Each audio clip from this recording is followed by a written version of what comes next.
The night air in the plantation house carried a strange stillness, the kind that only follows years of buried secrets. The shutters creaked against a southern wind, and somewhere beyond the sugar fields a whip cracked like thunder. Inside, a woman in a lace gown adjusted her jewellery in front of a mirror clouded by age. Her skin had thinned with time, her hands trembled slightly, but her eyes still carried the sharpness of authority. She was what the town called Mrs. Others whispered a different name, the Granny of Shadows. From the outside, her home was a monument of wealth. Chandeliers, velvet curtains, and polished floors that reflected candlelight like spilled gold. But beyond those walls, deeper inside, were rooms that no guest ever entered. Rooms that smelled faintly of smoke, sweat, and something else. Something like fear. Slavery in America wasn't only built on labour, it was built on ownership, of bodies, of wills, of humanity itself. For men and women enslaved under white masters, their lives were not their own. Yet within that monstrous system there existed hidden layers of cruelty, acts so twisted, so morally inverted, that history itself shied away from naming them. Among those horrors was a form of abuse that came not from the lash of a whip, but from the gaze of those who believed themselves untouchable. It began with whispers among the enslaved, stories of the ladies of the house who summoned men from the fields not to serve meals or mend fences, but to stand silently while the white women measured them with their eyes. For some, it was curiosity. For others, something darker. The corrupt thrill of holding another person's life in their palm and twisting it into their own amusement. One of those women was Mrs. Clarabel, a widow who had inherited her husband's estate, and with it, 50 souls bound by law as property. To her neighbours, she was charitable, kind, even God-fearing. But behind closed doors, the power she wielded began to reshape her. Her servants noticed how she lingered longer when the younger men came to serve wine or chop wood, how she gave them looks not of command but of appraisal, a perverse reflection of how the enslaved had been reduced to flesh, skill, and worth. Clarabel's fascination wasn't love, it wasn't affection, it was control, pure and absolute. When she could no longer command the attention of men her own age, when time and loss took that power away, she found a new form of it, one that no one could question because it hid behind the mask of ownership. What began as observation turned into orchestration. Her servants, often terrified young men, would be ordered to the private quarters, not to speak, not to resist, not even to look her in the eye. Every motion, every command, every silence was a lesson in dominance. The horror for them wasn't only in what happened, but in who watched. For Clarabel and others like her, the act wasn't merely physical, it was psychological. They had become voyeurs of their own privilege, finding pleasure not in intimacy, but in the humiliation of those they owned. They did not see human beings, they saw instruments through which to assert a dying empire of whiteness, age and social decay. Many of these women were grandmothers, widows left with estates too large and hearts too cold. They had grown up in a world where their power depended on men. When those men died, their authority remained, but without the restraint of social gaze. They became untouchable matriarchs, women whose whims were law and whose darkness was protected by silence. In those hidden rooms, they redefined cruelty. They called it education when they forced their daughters to witness. They called it refinement when they arranged secret encounters. The enslaved men, stripped of dignity, were used as living lessons, objects through which white families enacted fantasies of control disguised as social instruction. And when the young white women, daughters and granddaughters, followed their mothers' examples, it was spoken of as fashion, a twisted form of rebellion wrapped in lace and perfume.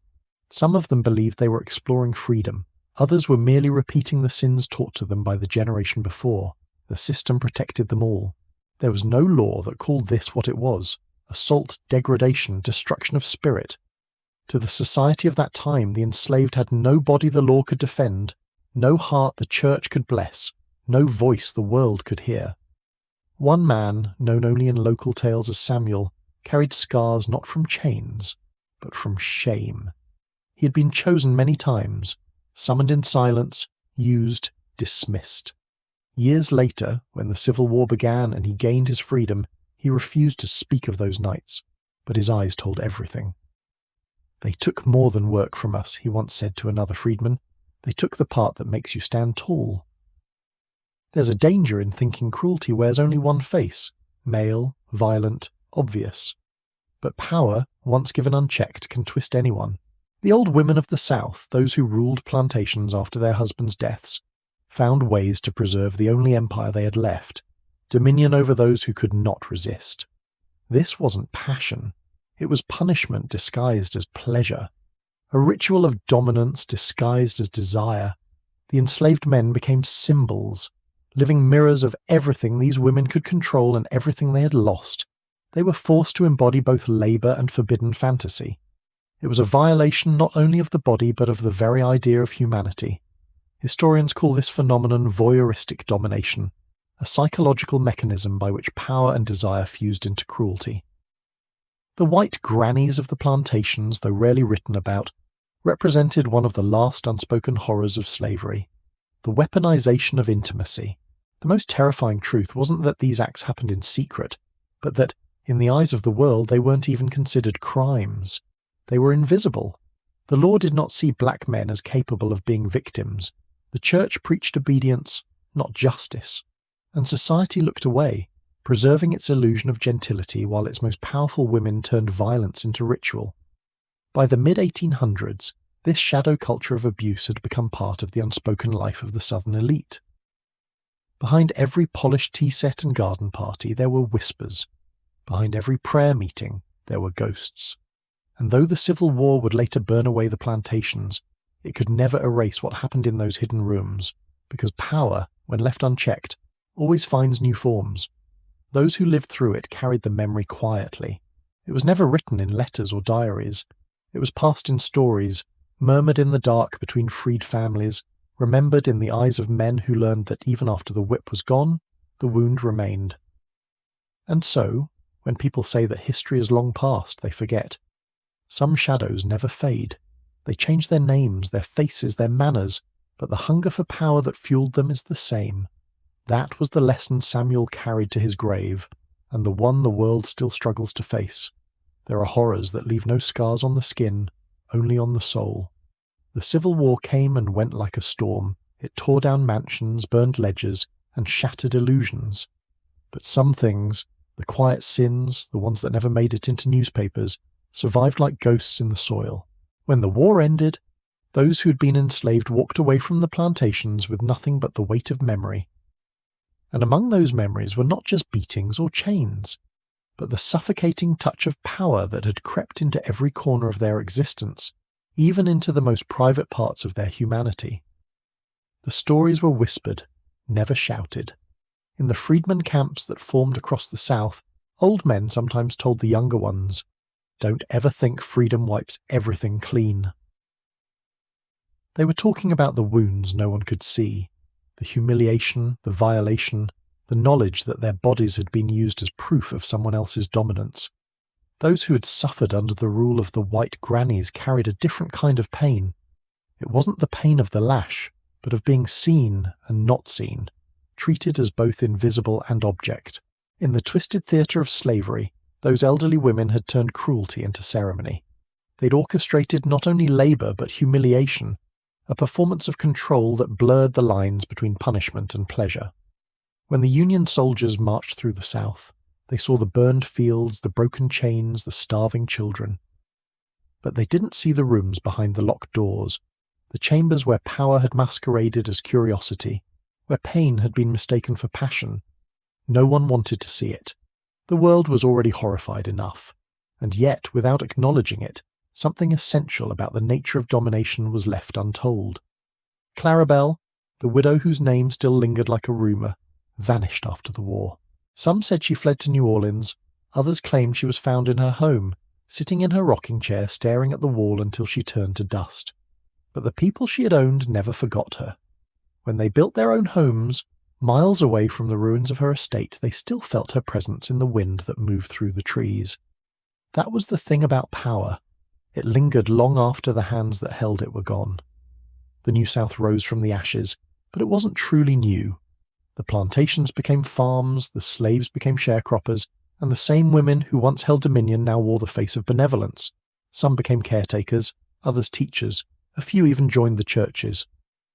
But in their eyes, there remained that cold spark, the unrepentant certainty that they had once been gods within their walls.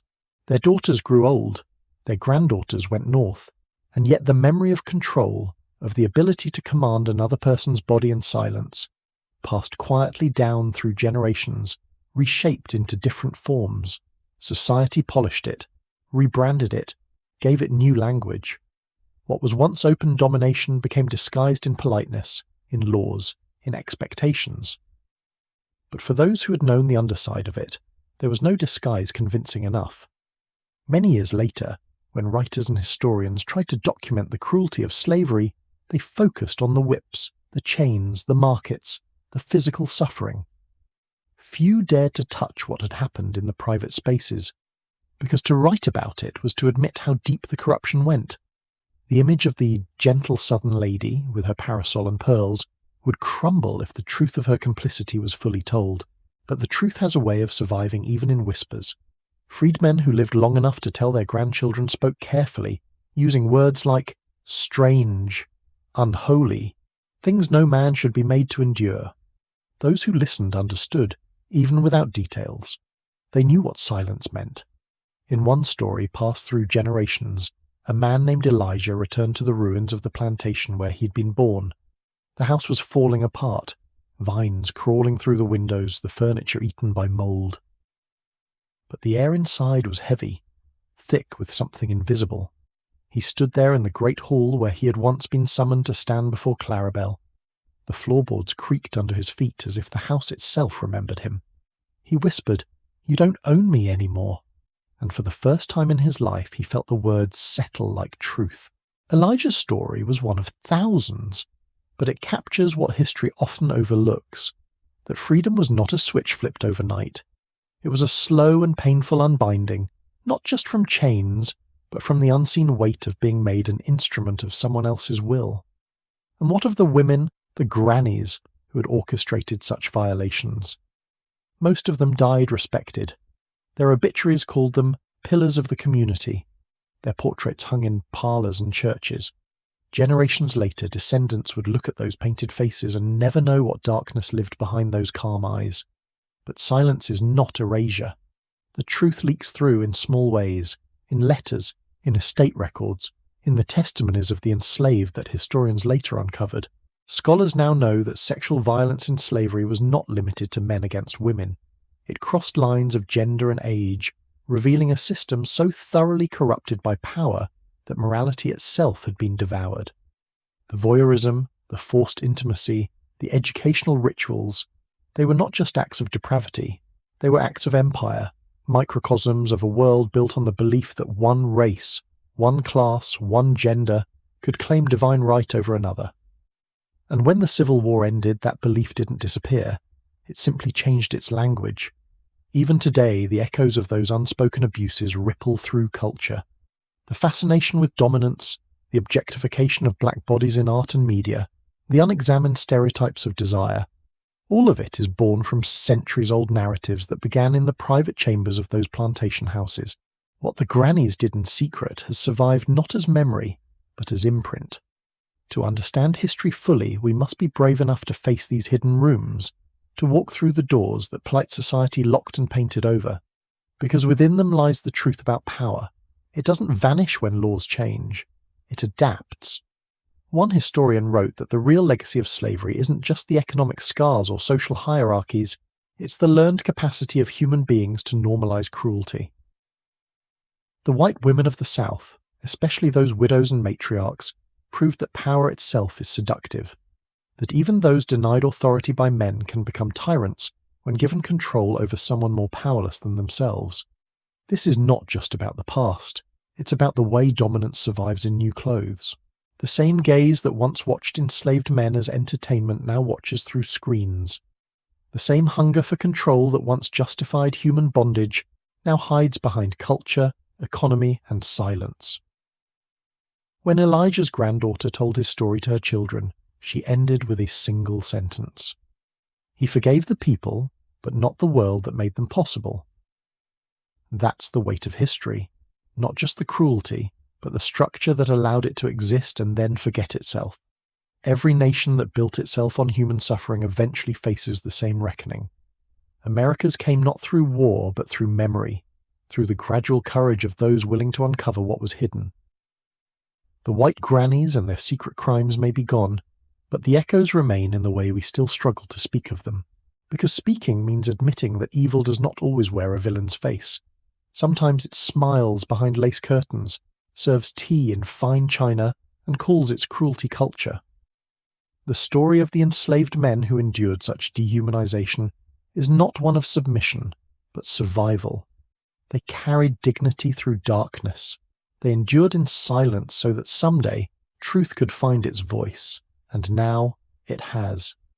History has finally begun to listen, to look beyond the official records, the sanitized portraits, the myths of Southern grace. It is beginning to see what was always there, that the greatest horror of slavery was not only in what it took, but in what it taught. How to look at another human being and see ownership instead of equality. And until the world unlearns that, the ghost of Clarabelle of every granny of shadows still sits somewhere behind history's curtain, whispering that power, when unchecked, will always find a way to dress itself as virtue.